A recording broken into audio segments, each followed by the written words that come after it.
இன்றைக்கி செட்டிநாடு கோலா உருண்டை குழம்பு எப்படி செய்கிறதுங்கிறத பார்ப்போம். இந்த கோலா உருண்டை குழம்புக்கு வேண்டிய ஐட்டம் இந்த பவுலில் இருக்குது. தக்காளியோடு சேர்த்து பூண்டு, வெங்காயம், கருவேப்பிலை எல்லாம். இது வந்து அந்த கோலா உருண்டைக்கு வெங்காயம் நைஸாக அறுக்கி வச்சுருக்கு, பச்சை மிளகாய் எல்லாமே, பூண்டு, கருவேப்பிலை எல்லாம். இது வந்து துவரம்பருப்பு, இது கடலைப்பருப்பு ரெண்டும் ஒவ்வொரு கப் எடுத்து 2 மணி நேரம் ஊற வச்சு அரைச்சி வச்சுருக்கு. சோம்பு சேர்த்து, உப்பு, சோம்பு சேர்த்து அரைச்சி வச்சுருக்கு. இது மசாலா பவுடர்.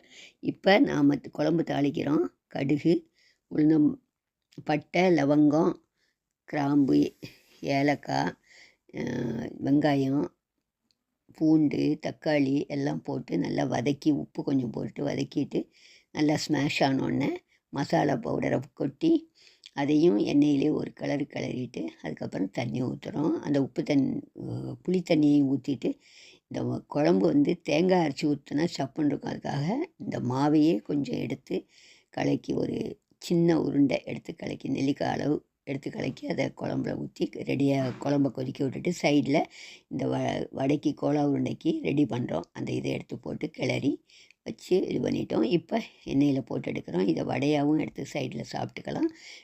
பாதியை குழம்புல போட்டு கோலா உருண்டை குழம்பா ரெடி பண்ணலாம்.